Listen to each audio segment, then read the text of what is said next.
What if Iron Man cured every disease in the world and then charged people for the right to stay healthy? This is the story of Superior Iron Man. The moment Tony Stark didn't just cross the line, he erased it.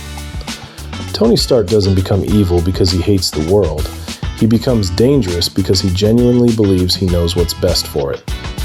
This story begins after Axis, an event that magically inverted the morals of heroes and villains across the Marvel Universe. When the spell ends, most people snap back to normal. Tony Stark doesn't. Something in him stays inverted, and for the first time, Tony stops pretending he's a hero. Instead, he becomes a businessman with godlike power. Tony relocates to San Francisco, far away from Avengers' oversight, and unveils his greatest invention yet, Extremis 3.0. This new version of Extremis doesn't just enhance the body, it perfects it.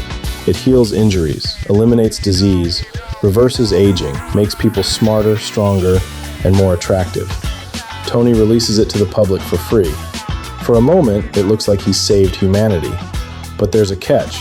Extremis isn't owned by the people who use it. It's licensed. And when the free trial ends, Tony flips the switch. If you can't pay the subscription, your body shuts down. People lose enhanced abilities. Scars return.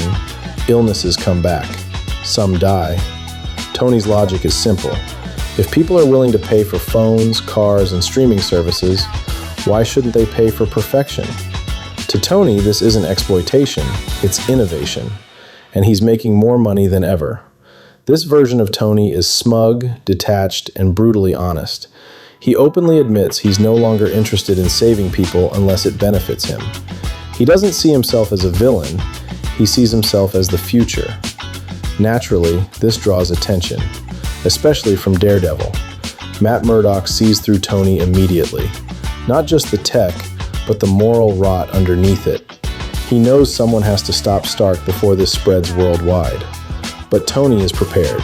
He uses Extremis to fix Daredevil's blindness, not out of kindness, but to prove a point. When Matt refuses to play along, Tony takes it back, just like that. It's one of the most unsettling moments in the story, because Tony doesn't hesitate. To him, removing someone's health is no different than canceling a service. As Tony's power grows, so does his arrogance. He upgrades himself beyond human limits, rewriting his own biology until he barely resembles the man he used to be. His emotions are muted, his empathy is gone. What remains is pure ego and intellect. Eventually, Tony pushes too far. His Extremis network becomes unstable, threatening to kill everyone connected to it. And when confronted with the consequences, Tony doesn't panic. He doesn't feel guilt. He simply disconnects. People die, and Tony walks away. That's the core horror of Superior Iron Man. Not that Tony becomes violent, not that he conquers the world, but that he stops caring. In the end, Tony is finally confronted by heroes who realize the truth. You can't reason with this version of him. You can't appeal to his better nature, because he no longer believes he has one. His story doesn't end with redemption, it ends with removal. The Superior Iron Man is eventually shut down, his memories altered, and the world quietly resets. Most people forget what happened, but the damage is done, because for a brief moment, Tony Stark showed us exactly who he could be if no one stopped him. And that's what makes this story stick. Superior Iron Man isn't about an evil genius. It's about a good man who decided morality was optional. And if that idea makes you uncomfortable, that's the point.